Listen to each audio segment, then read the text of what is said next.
Hi, welcome to Junior Parent Night. So I'm back again. My name is Barb Lehman. I am one of the counselors at the park. I am joined tonight with Heather Donzilla, Mark Hausen, and Sarah Budziak. They are our junior representatives and our counselors that handle our junior class and get us all arranged and set up to meet with our juniors in the coming weeks. I'm hoping that tonight's information is really helpful for you, gives you a lot of insight as we travel from now through graduation, knowing that we will continue to inform and educate you as you move through with your soon-to-be senior, but we want to make sure that we can get this started and kind of get on that pathway now.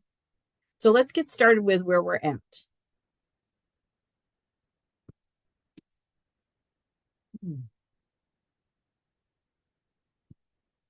So one thing, these are the areas that we're going to cover tonight. We're going to review a timeline for your juniors into that senior year. We think that's valuable for them. Want to make sure that that gives us an opportunity to kind of just inform you as well. We want to provide you with some tips and resources for students and families to use while exploring secondary options. There are a lot of opportunities for our students, not only with college and career planning, but also military, job workforce, all kinds of opportunities for them in the coming years. We also want to supply you with an overview of the college application process. While this is not pending or right on your mind right now, we know that it does become a part of your process as the kids move to summer. Summer is where they start to begin to think about that as they look to that senior year. And we want to make sure we go over that process together. And we're also going to talk about our parchment responsibilities and how the kids get access to their transcripts. Many of our students have already been asking for them. There's a lot of other opportunities where their transcripts are needed. But we want to go over that so that you are also aware. This is a process our kids use not only now in high school, but will be something they'll access throughout their time in the workforce when they might need a transcript in 4 or 5 years from now, and how they get access to that. So let's talk about first their junior year and the timeline. What should we be focusing on? Where should our energy be at? And what should we be doing right now? So course selection completed last week. We are meeting with 9th and 10th graders tomorrow. We're doing a last check on their stuff of what they've entered, making sure that they're all accurate. But it's the juniors that we'll be working with in the coming weeks. So a lot of the juniors did complete their course selection. They filled in their 6 credits. They did need to require or did need to fill in 6 full credits at the park, even if they consider doing dual enrollment or an online class or Michigan Virtual. We want to make sure they first have 6 credits here at the park. When we meet with them in junior conferences, which begin on March 10th, they'll go the 2 weeks as we move to spring break.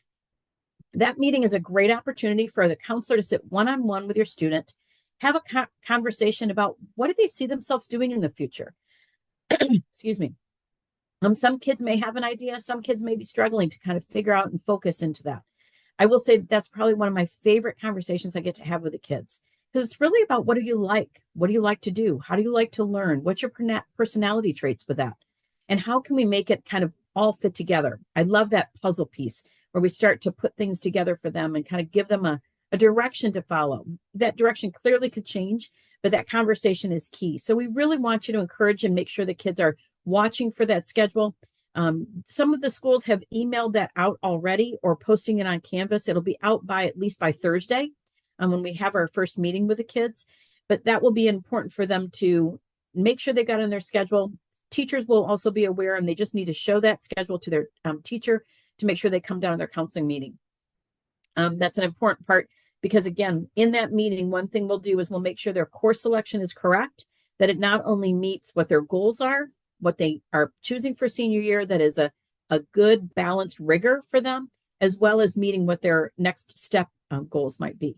Depending on where they see themselves after graduation, we want to make sure that senior schedule is not only meeting graduation requirements, but it's preparing them for the next step.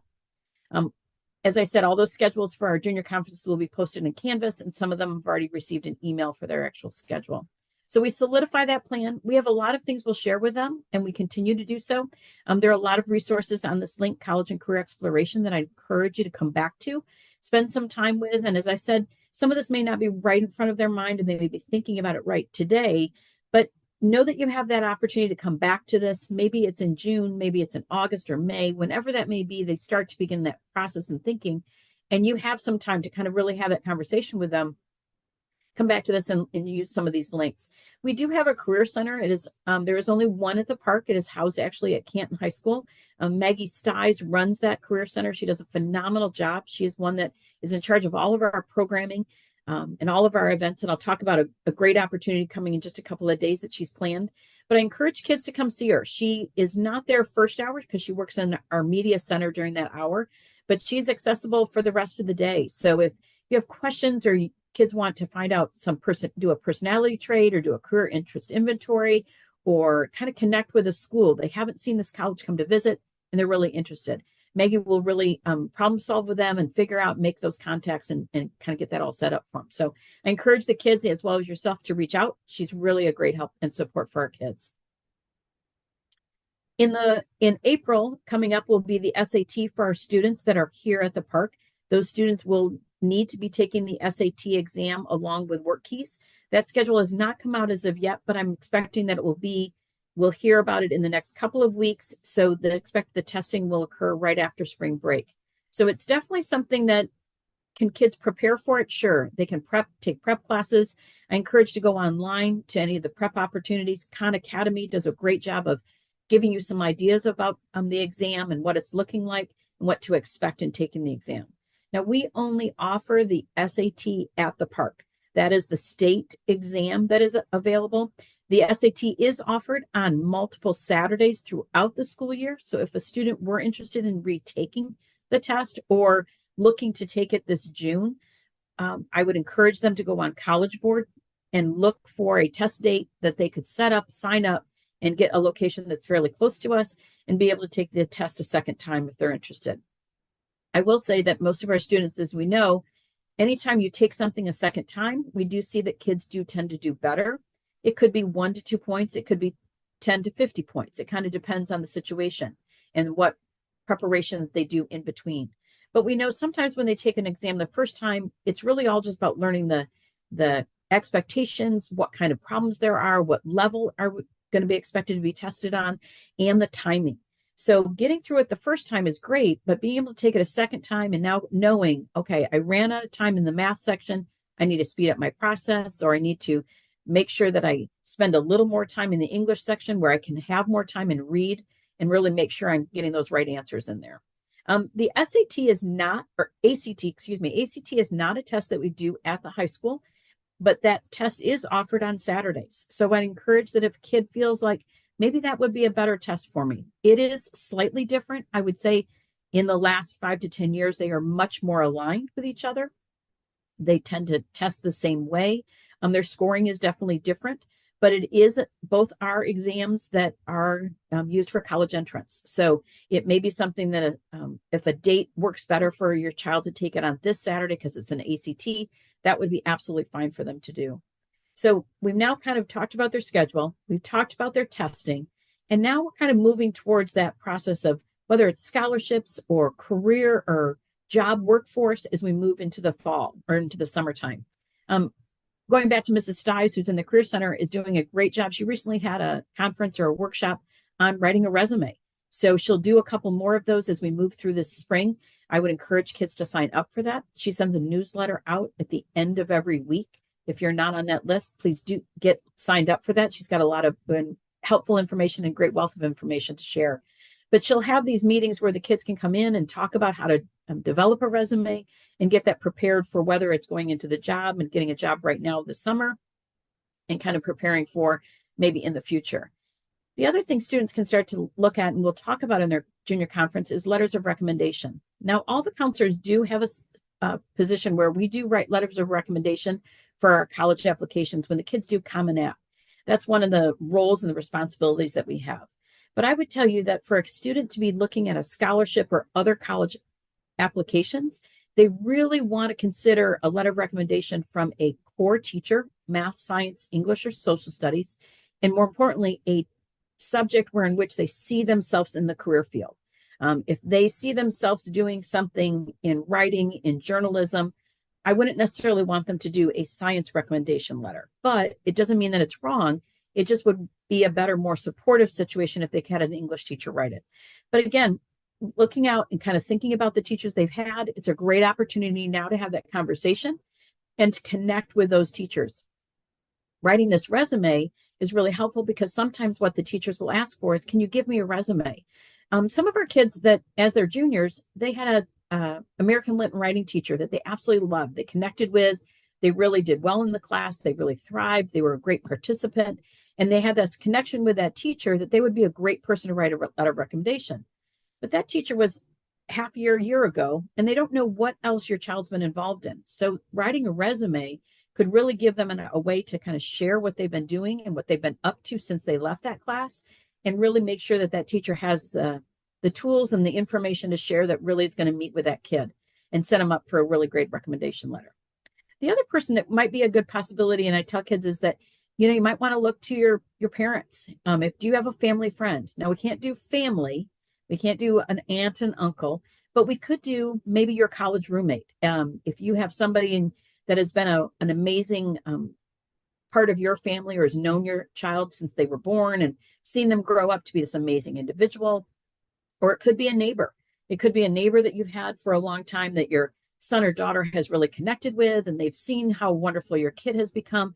They would be a great person to write a recommendation letter. So having an academic recommendation letter and a characteristic recommendation letter would be great. Those would be two places I would begin that process. So we've got a schedule already. We're taking that SAT or ACT and getting those scores. We've created a resume to share with teachers to write letters of recommendation. And those letters of recommendation could be used for college applications in the fall. They could be used for scholarships. A lot of time when kids ask teachers to write a letter of recommendation, which they'll be doing that this spring, the teacher will say, if you need it for something else, just let me know and I can just tweak it and change it a little bit, and then make sure you have it that it meets whatever you're kind of applying to. The last part on here is financial aid, and I'm going to talk about that again, but there's a lot of opportunities. These are great links to get you kind of connected to that, and know that there's always support in trying to make sure that we can help pay for college and find some ways to make that cost a little bit less. The other thing that comes out about is this summer timeline, is we talk about programs and what kids are doing in the summer. Sometimes kids will talk about they're going to take a summer school class. And I ask them, why would you take that summer school class when the other opportunities you might have are in the workforce, going to a camp or program that is offered by the college you hope to attend, something that is career-based, that really connects you with your career and gives you an experience or exposure to know, is that really the direction I want to go to? But it's also the time for you to make those visits. We really encourage you to walk on campus. If you can, even if possible, walk on the campus, have an experience. I'll tell you that if a kid doesn't have any idea, I would tell you, number one, go to Schoolcraft or Washtenaw, walk the campus. Yeah, it's a 2-year community college. We'll talk about that, how that may impact your world. But that would be a great place to start. And if really, go to Eastern Michigan University. It's close. You could do it in an easy afternoon. It's a great opportunity. It's a nice size. It's definitely in the middle road of size of campuses. So there definitely are college campuses that are much larger, like University of Michigan or Michigan State. And there's also some very smaller private schools, Siena Heights, Albion, Alma. Those are schools that are different. But with Eastern being right around the corner from us, it's a great opportunity for you to walk on campus and get that experience, get an idea of what it's like to be on campus. I think sometimes what happens is that having at least those 2 visits, your son or daughter will walk away with, oh, now I know what I'm really looking for, or I liked that and I didn't like this. So it really starts to open their perspective and what their possibilities are. If you're around for spring break, that's a great time to visit. We'll always encourage people to go to visit campuses when they are in session. So you definitely want to check to see when schools have their spring break, and most colleges are in that process now. So they should be in session by the last week of March. But if you decide to go in the summertime, make sure you're looking to know when their spring and summer sessions are, to make sure that you're not catching it when there's a break. I really think it's important for the kids to be on campus when there are other students, and to get that feel and to really kind of know, is it feeling like home and a restful place and a place they can see themselves in the future. It's a great time if kids are interested in the military, to meet with a military rep with you by their side, to ask specific questions, to kind of really guide through that process and make sure that you're kind of considering those possibilities. Trade programs are the same, but they might have some programs to visit or to take some shadow days and spend some time this summer and kind of investigate more if that's the direction you see yourself going. There's some great opportunities. And I would tell you those trade programs in many ways are now in our community colleges. So it might be a great place for you to start with that as well. You want to continue the research of, as you visit colleges and you visit trade programs and check out the military, whatever your path may be, always reevaluating where you see your career kind of going. So we want to continue that research, and we'll talk more about that as they move into that senior year. The next is college essays. So most of our students do apply to college or universities. About 95% of our students go to college, if not higher, whether it's a 2-year, 4-year, some take a year off, but then end up going to college. So it is a focus just because of so many kids, and we want to support them. And we'll also support in the other areas. But in the college application process, most of our students will apply using the common application. And it's an actual application that's just common for many colleges and universities, meaning they're going to go and do one application, and it's going to go to a lot of schools. And in that are these essays. They require essays. So myself, along with one of our English teachers at Canton, Mr. Blakesley, and Mr. Forsland, who is a wealth of knowledge about acceptance and statistics about getting accepted to colleges and all of that information. We have a college essay prep class on Monday, June 2nd. So this is a ways to go, but it's definitely something to put on your calendar and make your kid aware of that. We have a really good opportunity to sit down with the kids, talk about what essays are going to be on the applications, get them some kind of focus and direction of where they might be heading, getting kind of some essays started, kind of beginning that process of getting some ideas down in a document, on paper, however they process and work through it. Majority of our students do spend quite a bit of time during the summertime working on their college essays. We do encourage them to have it peer edited, whether it's by a parent or whether it's by a trusted friend or trusted another adult. In the fall, they can check with an English teacher, or even before they leave, they could check to see if there's a teacher, whether it's an English teacher, social studies, any subject matter that feels confident reading their essays. They definitely will give some opinion. And for kids that do attend the college essay, Mr. Blakesley has said he's always willing to also review some essays and help kids out. So we'll help them through that process and get them started on that. And as I said, while you're visiting those colleges and getting those opportunities, summer school may not be the right place for you to spend your time. And it might be about employment. It might be about volunteering. It might be kind of building your other resume of getting some experience out there, getting some responsibility, some leadership, some exposure to whether it's just really giving back to our community, but also giving an experience to know, is this kind of a career path? Is this something that I'm enjoying? Am I like doing this role or being involved in this program? And we want to make sure as many experiences they can have really help and support them going forward. So as I said, our resources are our biggest part. We want to make sure the kids are exploring and finding out more information. So here is another wealth of information. As I said, we've got a lot on here. So when you're ready and your child's ready to really sit down and kind of start perusing through some of this, I encourage you to come back to these links and kind of look through these. The College Board has a program called Big Future. I think it's a great opportunity for you to go in on Big Future. You create an account free. But what you're doing is you have the opportunity to say, I know I want to go to a small school. Let's say your student is saying, the park's been great. I've loved it. It's been a great experience, but I'd like to go to a college the same size or maybe even smaller, or just vice versa. I've liked the park, but I want big. I want a lot bigger. And so you go in, the kids pull up their account. They say, what size school? What area do they want that school to be located in? They might say, I'm thinking about maybe psychology, or I'm thinking about criminal justice, or I'm undecided. But they know it wants to have athletics. They want athletics to be a part. They might decide they also want it to be Greek life to be part of that. So there's a lot of ways that they can get some filters on it, and it will give them their kind of results. What's nice about Big Future is it gives those results, which then give you direct connection right to their links. So it sends you right to that college, right to give you some more information specifically about that school. And again, anytime you can start to make those pros and cons, those comparisons with schools, helps the kids decipher if they're headed in the right direction, or check this one off, or maybe add this one to their list to consider maybe a visit this coming summer.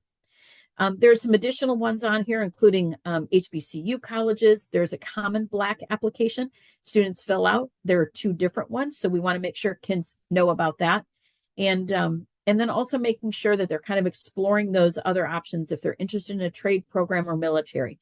Now we try to get them to visit quite a bit throughout the springtime. The military does come on campus, but again, it's a nice conversation to meet with a recruiter with your student with you to kind of have that discussion about what the pros and cons are. There's a great deal of information to be shared from the military about education. So it's definitely something in a pathway many of our students have had an opportunity to gain an education through that process and being involved in it.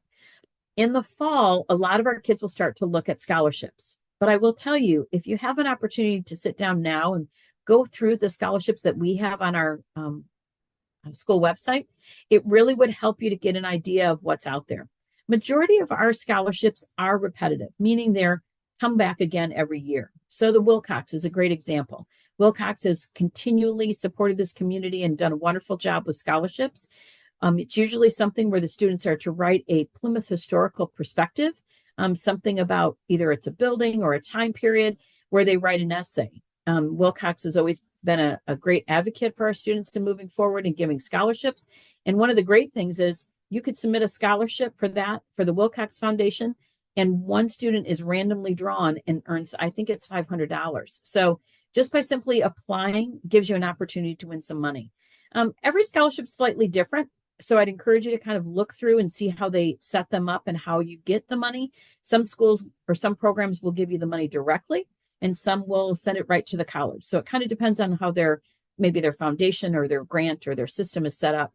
But it's in that scholarship information. So I encourage you to kind of peruse through that. And as I said, what you're doing is setting yourself up to kind of get an idea of come fall when they start showing up. And usually around mid-October, we start to see them posted on our website. And then you can start applying. Students can start working on those. And one thing I think is the kids that have been the most successful are the ones that really look ahead. They're the ones that sit down and they might be saying, like today, saying, well, I am going to be around for spring break. No, do I want to be doing schoolwork the whole week? I need to take a break, and absolutely agree. But maybe they take a morning and spend some time and realizing there's some scholarships that are going to be due in April. And that's what they work on over spring break. So if they kind of set that opportunity up to look ahead of what's going to be, what deadlines are coming up, they're able to work on that, get some of that done. They could even spend some time this Wednesday, actually, since they'll be home. So it's something for them to look ahead and get some ideas. There's some other links on here as well. The thing that I would definitely tell you is never pay for a scholarship. Scholarships are out there for you to get the money.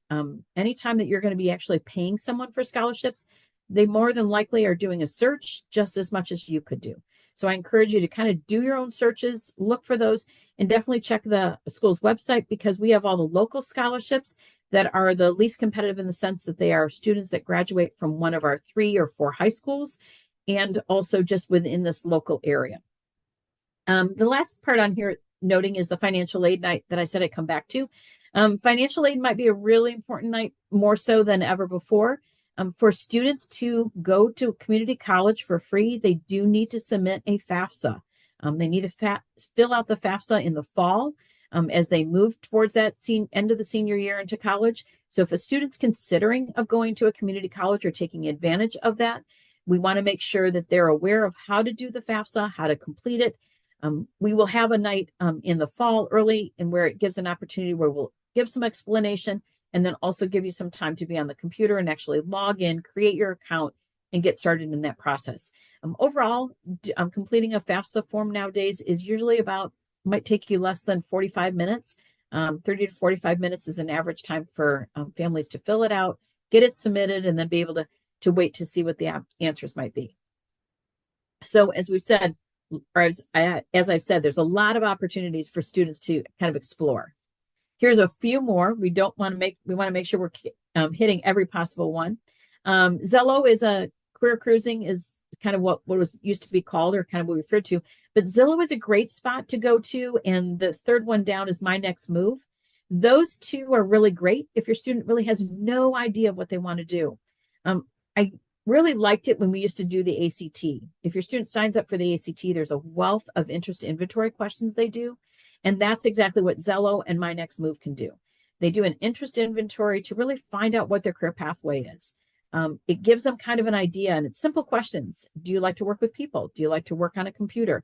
Because it's really something impactful they don't realize. It's always very interesting. We do Zillow and My Next Move with our 10th graders. So your son or daughter may remember doing this last year, but we do that with them where they get to explore and get to figure out, and it shoots out this list of like 8 to 10 career paths they might follow. And sometimes they're like, oh no, I would never do that. But we always tell them to pause a minute and think about, well, why did that come up? Yeah, it may not be your career path. It may be something you have a hobby. It may be something that there's a portion of it in some capacity, that job. So just kind of go in with an open mind. But again, we want the kids to explore just to see all the opportunities that are there. And as I said, right down at the bottom is that P-CEP Career Center, and with Mrs. Stiles, who will be able to kind of help and direct. But again, she has a wealth of information on her website. So now that we're looking at kind of the junior year, we've done that career or course selection. We've made sure they've got the right classes. We are moving them into that springtime where they're getting ready for the SAT to take the test and do well on that. And as they're finishing off, we're going to do essays and prepare for those college applications. And we begin the senior year. So summer has gone. Ooh, that's sad. And this is where we get started. So one thing to know is we're not leaving you after tonight. We will be back with you again. We have a senior parent night. It's at 5 p.m. It is at the Salem Auditorium for all parents at the park for students with seniors. So we will be at 5 p.m. at the Plymouth or the Salem Auditorium, and that will be our senior night. We'll talk specifically about now what are those next steps. We'll review what we've talked about tonight, as well as really hone in on the senior meetings that we have, the college application process, and those direct next steps that need to kind of get fulfilled. We meet with the kids as we did with our juniors. We meet with them one-on-one. With our seniors, we meet with them in small groups. We meet with them to talk about their college applications, get them started. We do some breakout sessions. So we make sure that the kids know how to start the application. We talk to them about parchment, which we'll come to in a minute, that talks about transcripts. And we also talk again about that career pathway process. Those are 3 key parts to make everything fit together for it to be a success. And we want to make sure that we meet with them as soon as possible until we meet with them in early September. As we move into the fall, college and military reps are coming. They visit our campus. October and November are probably the bulk of our colleges that visit. Some of them will do visits in the springtime, especially if we're asking. But we want to make sure that the kids come in and listen to the representatives. We definitely want them to have that conversation. Definitely for the small schools, that's the representative that most likely will look at your student's college application. We want to make sure that there's a relationship there. We want to make sure they've had a chance to ask specific questions. And as much as many students will say, oh, well, I went and visited at my friends at CMU and I stayed the weekend and they showed me all around it. And it was really great. And then I went to MSU and it was really great. But what's really important for them to have is this knowledge from those representatives. These representatives are the ones that are going to know in the next 3 to 5 years, we're building a new program that's on education, or we're renovating our science building and we're moving in towards broadcasting. Or so it's really those representatives give you the new and upcoming information, whether there's going to be a new dorm or there's new policy. So we want to make sure that those representatives are somebody that those kids meet with, especially their top couple of schools they're considering of attending. If for some reason we don't have that college in our list, you don't see them in our visits list, please come in and see Mrs. Stiles. Let Mrs. Stiles know what school you're interested in, what one you would like to attend or really would like to learn more about. And she'll reach out to those representatives and see if she can get them in here for a visit. And we're more than happy to try and encourage that and get them on campus. And as I said before, you're going to kind of look and see what's going to look like for those scholarships. But come fall, that's when you want to be on top of that. So by the fall, you want to have those recommendation letters. You want to have that from a core teacher and a character reference to kind of talk about yourself, whether it's used for college applications and many times can also be used for scholarships. As I've said, we do post local scholarships, but we'll also post state and university scholarships. Most university scholarships that are specific might be only guaranteed once you've applied and they have seen your grades or seen the criteria you meet, and you automatically earn that scholarship. Where that it might be a situation where anybody that qualifies gets the scholarship, not just a first, second, or third place person. So again, we do post a lot of those different ones on our website. We want to make sure the kids have all access to everything. And as I said, we want to make sure that you're always informed. We do have a Canvas page that our students have access to. We want to make sure that they continue to kind of refer back to that and review. It does have directions on how to do college applications. It does have the directions on Parchment. It does have those links to scholarships. So we want to make sure that they always have the access to the material when they're ready for it and when they want to get it completed. So as I said before, the college application process, and as I said, majority of our students do apply to a 2 or 4 year college. A 2-year college, the application is quite simple. It's pretty basic, and with your basic information, it can be done just in one sitting. But an application that goes onto a university definitely can take some more time and more thought processing, and maybe you need to save it and come back to it and complete it. There are 2 kinds of applications we talk about with the kids. A straight school application, I mean, I go to Eastern Michigan University's website and I fill out Eastern Michigan University's application and I submit it to Eastern Michigan University. Then there's that application I talked about called the Common Application.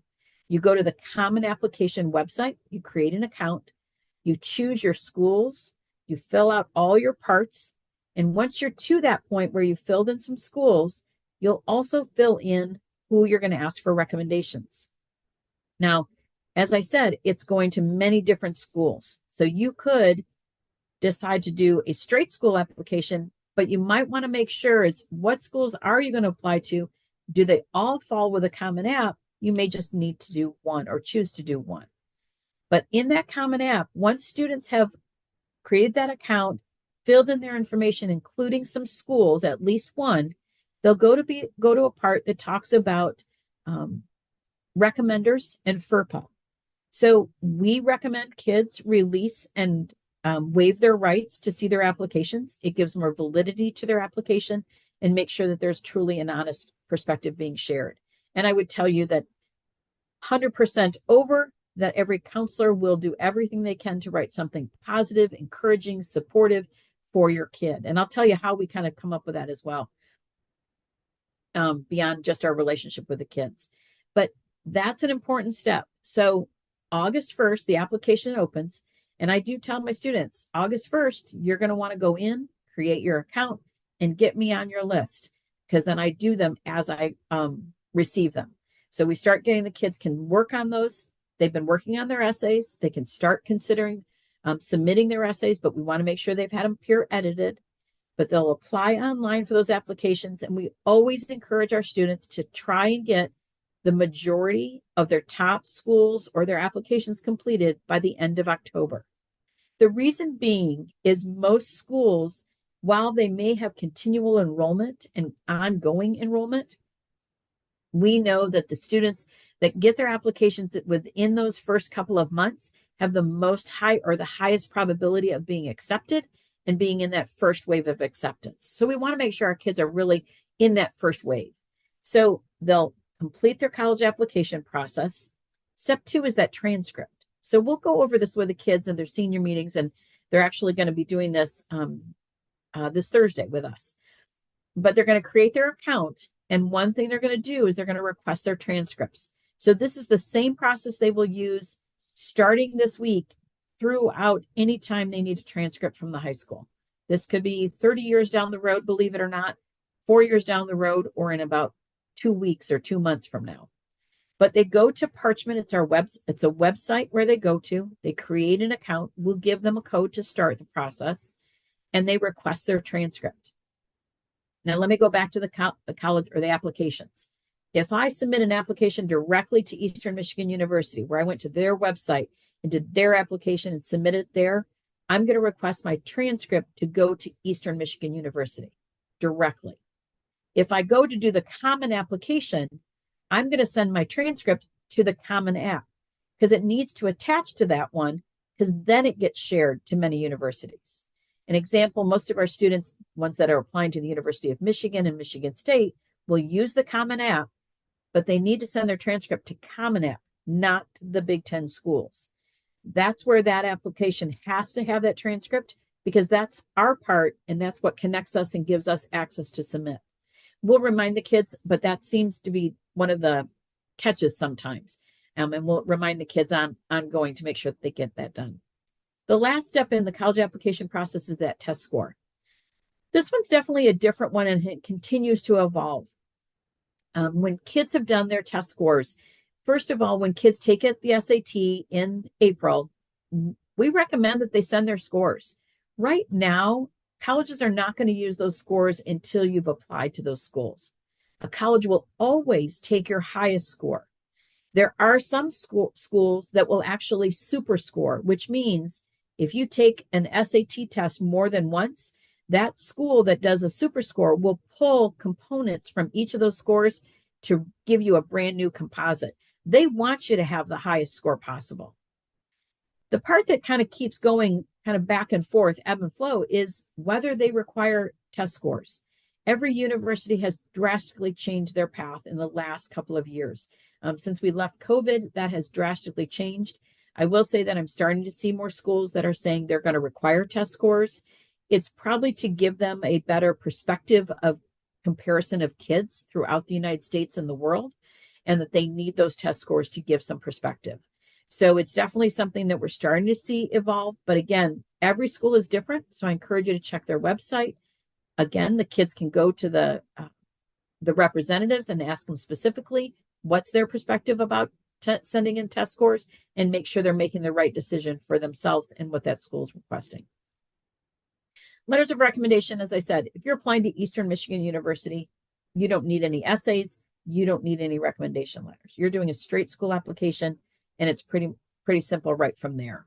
But if you do that Common App, as you add your counselor as a recommender, you'll add those teachers on as recommenders, and we each get separate emails.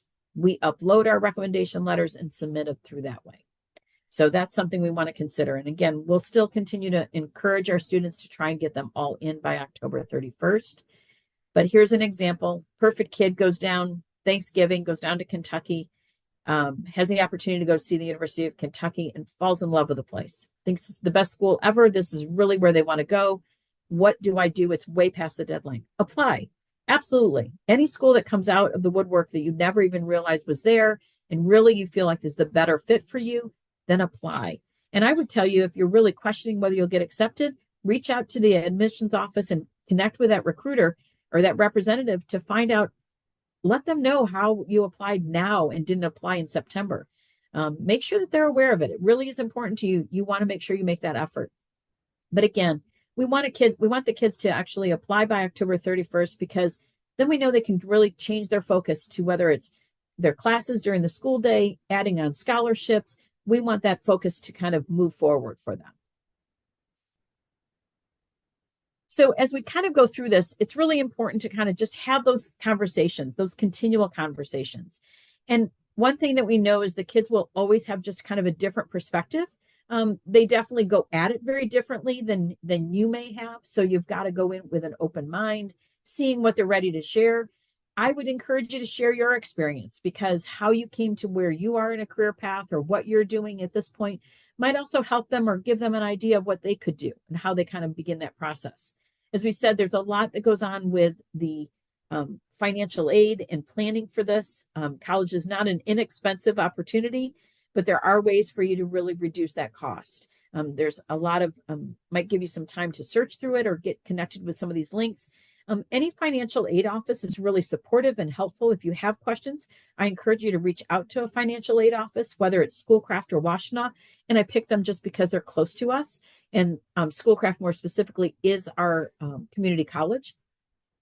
But we will make sure that we have an opportunity for them to come on campus and to also be able to share their information of financial planning and being able to go through this process. But the more you have those conversations and continual conversations really will give a great opportunity. And I encourage you, if your kid's really questioning and not sure where they're headed, or they really are kind of not oblivious of where to start, maybe, definitely send them our way. We want to have those conversations with our kids. We have a lot of really good insight that we can share with them. And sometimes it's a matter that they come to us and we can go through that process with them. So we want to share that for sure. So as I kind of alluded to before, there are some great opportunities that Maggie Stice has set up for our kids. And one of them is a college and career night. It is this Wednesday. Yes, we don't have school on Wednesday. This has been set up much sooner than the March 5th, changing to a PD day where staff is in, but students are at home. But hopefully your kids can rest up, get themselves prepared and ready to come back for a great college night. It's going to be held at Canton High School this year. I really encourage you to come with your kids, or at least your kids to come with a couple of friends. Plan to spend the time. Walk and talk with any and more representatives. There might be schools you've never heard of. As I said before, open your eyes, be aware of those possibilities, gather some materials, and then they're going to come home with all this stuff. Find a box and put it in. Just keep it for a little while. Keep it until they're really ready to sit down and kind of look through the information, read through what they've shared, what's some new information they have. Is it they're a great engineering school? Did they just win awards in journalism? So we want to make sure that they gather this information, talk to the representatives, become aware of all the possibilities that are out there, and then take it with them to be able to really, when they're ready for it, and have that conversation with them, is what do they want to go through? Is there a career path they found? Is there a college they really got connected to? So again, I encourage you to come back this Wednesday from 6 to 8 p.m. again at Canton High School. A lot of information will be there. You can scan this code. This information is also on our school's website. Mrs. Stiles, or Maggie Stiles, has shared this in her newsletter, and I'm sure it would be right there on our school's website to gather that and get that information. A reminder about that essay workshop coming in June. I'll send out a Google form for kids to sign up. We do it about 3 to 4 hours class periods throughout that day to make sure that there's a lot of opportunities for kids. It could fill up. If it does, we'll kind of continue to make adjustments, and we want to definitely make sure that we can get as many kids in as possible to share and make sure that they're ready and prepared to create the best college essays possible. So we know that it's really important for our kids to stay connected and stay informed. If you have not been on our school's website recently, I encourage you to get a look. It's really looking great. It's a brand new program or brand new platform, much more user-friendly, accessible to families to get information. And also know that there are Canvas pages for each one of the counseling offices. We are very succinct in making sure that we're all sharing the same information. We want to make sure kids have all the information that they need. And again, this is accessible for them to be able to share with you and show the presentation, information from last year. And as I said, directions to college application process, directions to parchment, making sure that you have that when you're ready to sit down and send out your transcripts to a couple of schools in the fall. We want to make sure that you have those directions to kind of follow through. There's a junior page that will also have access to all students and parents. So we want to make sure that you can come back to that and make sure that you have all your answers or can kind of get to that information when you need it. At this time, we're going to open it up for questions. Some of you have maybe put these in the chat with on the Zoom. So please, by all means, if you have a question, you're welcome to share that tonight. Our first question is, do you need to register for the SAT that's at the park? No. All juniors are required to take it. It's actually a graduation requirement to take the SAT. So we do want to make sure that our students are present and accounted for in April. That is a free test for all of our students, juniors, to take and to be able to send to schools. That is an important step in their moving forward.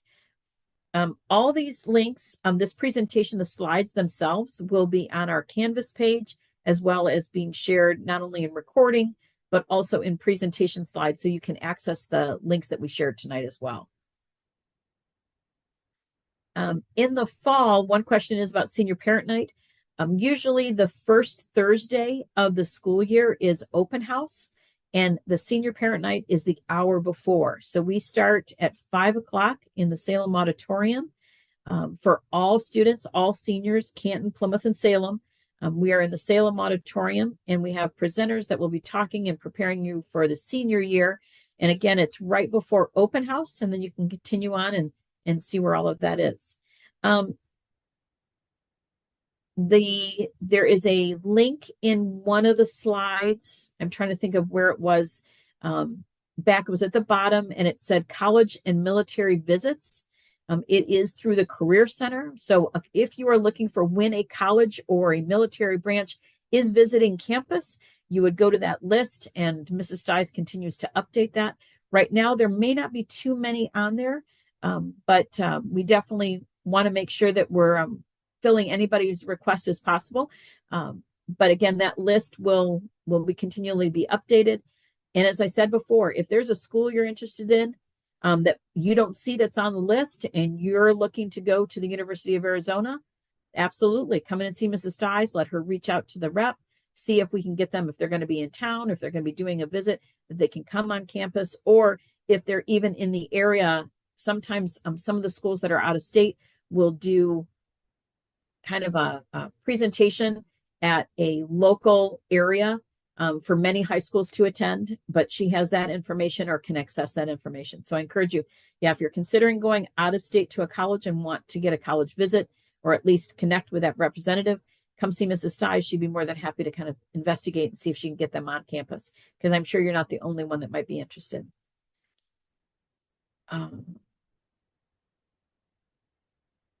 Would love an overall timeline, like what needs to be done this summer, have letters of rec by fall, etc. Oh, okay. I mean, there's a little bit in there, but I would agree it's not like check, check, check. And if you're a person that likes that check off list, I could see that being an advantage. I'll reach out to our senior people or junior people. That may be something we could easily kind of incorporate. What we'll probably do is just give you maybe a cleaner list if that's what you're looking for. We'd be happy to share that, and we'll connect it to this presentation so you can come back to this presentation and we'll have that timeline for you. But we'll also share a timeline in the fall, as I said, but we'll get something out as we move to that the end of the spring and this junior year. So one question is about that transcript. So this kind of seems the one that gets caught up sometimes. If kids are applying to 10 schools, which is a lot, and mind you, that's a lot of money to pay for 10 schools, but that's a possibility. The more you research, you might be able to hone that or kind of narrow that list down. But let's say you apply to 10 schools. If 6 of them are in the Common App, you only need 1 transcript to go to Common App.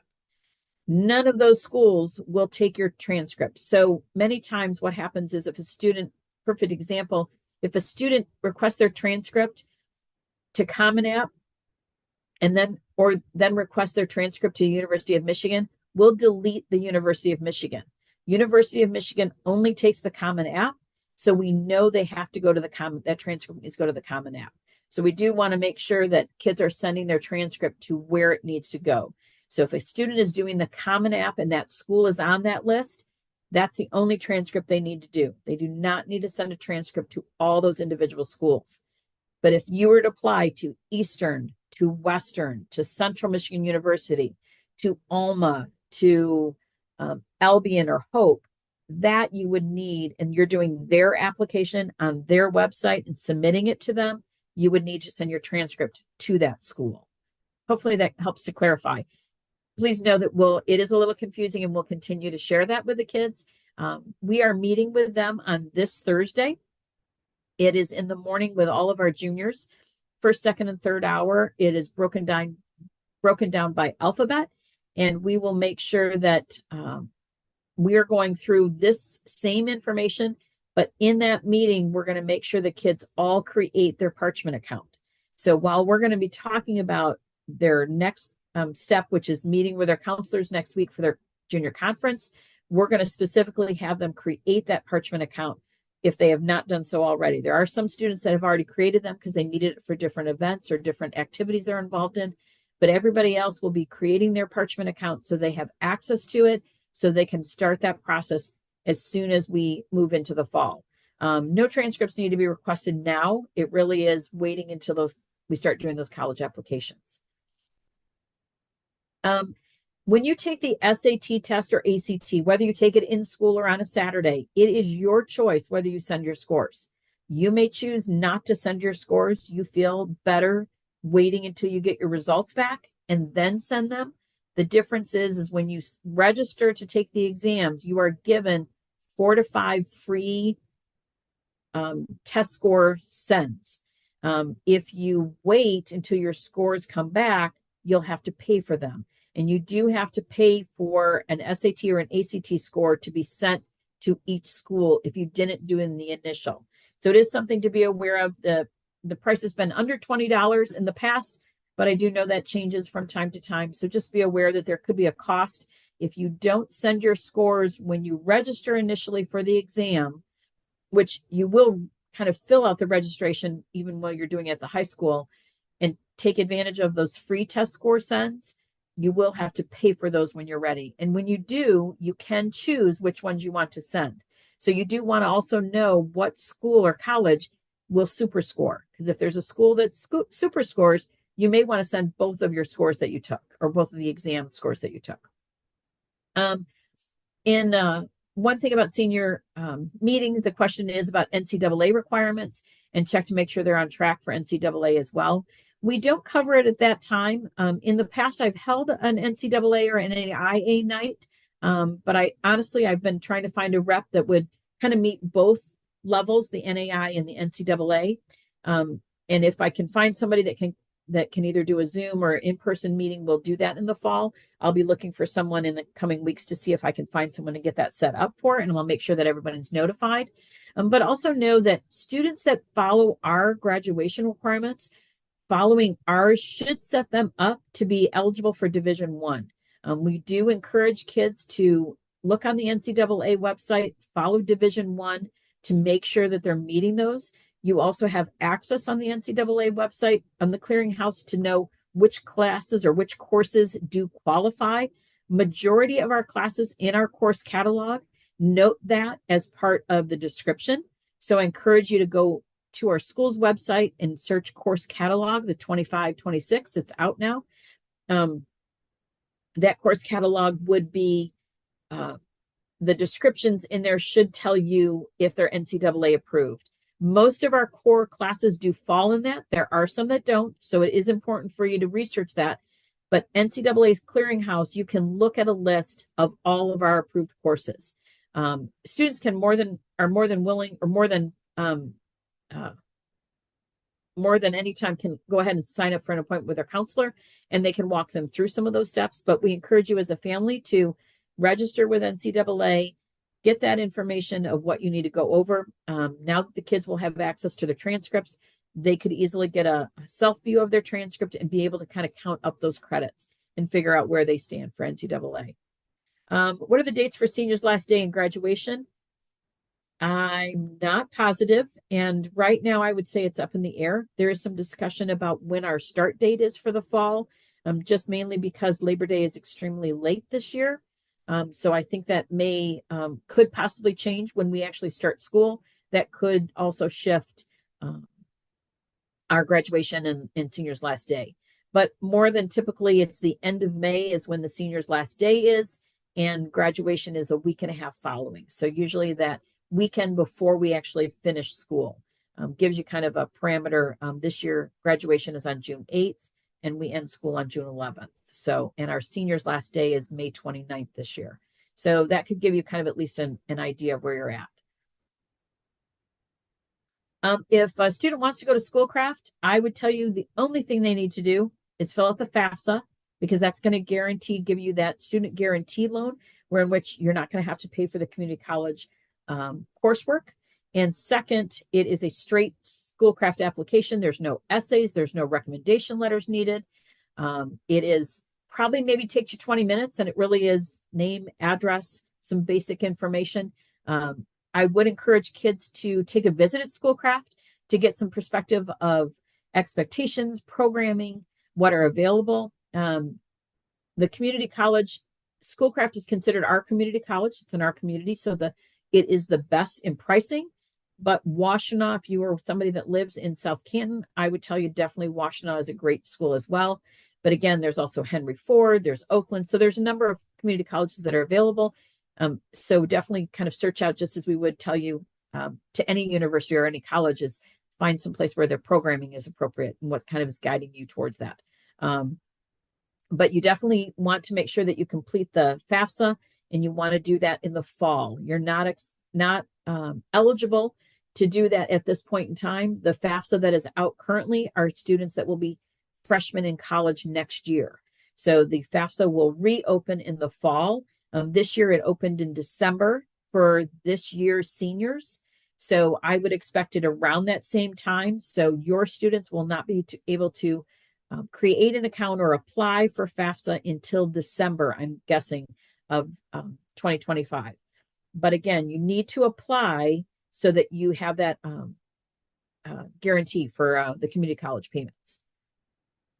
Okay. I think I'm going to sneeze. Anybody else? Any other questions? I think we've answered quite a bit. I really appreciate those of you who have asked questions. We want to make sure that we can get any kind of educating out there for you. We know that this is an exciting time. It can also be an overwhelming time. So we are there for you. We are there for the students. We are excited to be meeting with them on Thursday. First hour is where it starts with, I believe it's A through F-ish. I'm sorry, I don't know that off the hand. Somebody will probably share that with me in a minute. But we have it first, second, and third hour. If for some reason your student is dual enrolled first hour, have them come to second hour. We want them to be there, whether it's first, second, or third. We want to make sure we touch point with every one of our juniors on Thursday to make sure that they kind of know this information, the process of how junior conferences are going to work in the coming weeks, and as well as make sure that every kid is able to create and start that Parchment account. We want to make sure that they've got all the tools necessary to be successful in applying to colleges. Yes, Wednesday night is the college fair and career and college fair at 6 to 8, Canton High School.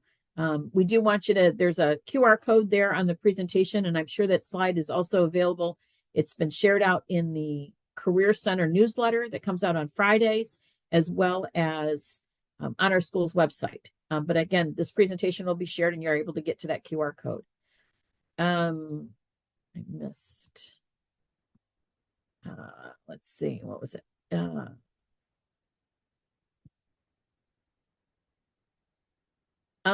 One question I'm sorry that I missed was the community college. There is no anything about financial.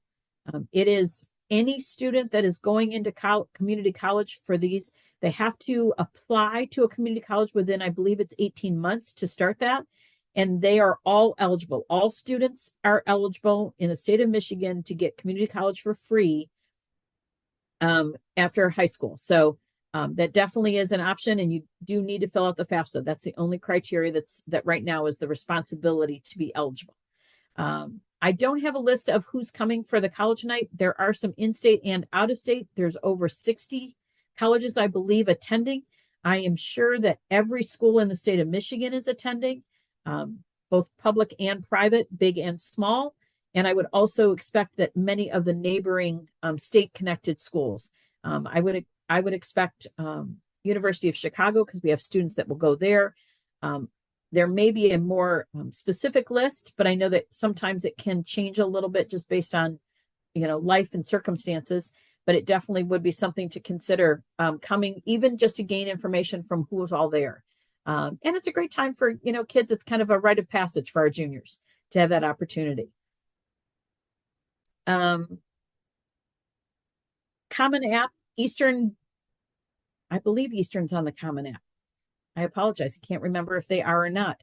You can go on Eastern's. University of Michigan is a Common App school. That's the only way you can apply.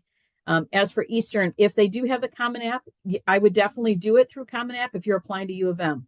Because if you're already doing the work for U of M, one click of the button and paying the fee that way, then you'd have everything in one place. So I definitely would encourage that for sure, if they're both an option for you. And as I said, yep, somebody gave me the dates or the breakdown. So on Thursday, first hour is letters A through G. So kids with last names A through G are in first hour.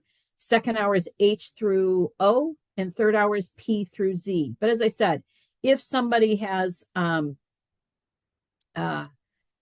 dual enrollment first hour or is not there first hour, please come second or third hour. Sign in.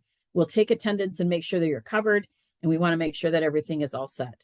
I have to tell you, I really appreciate all of you being here tonight. We hope that this information was really supportive.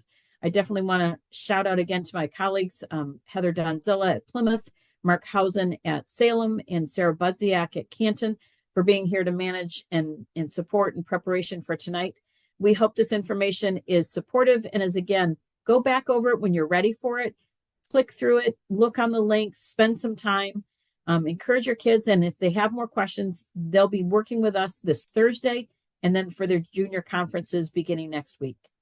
Have a great night, everybody.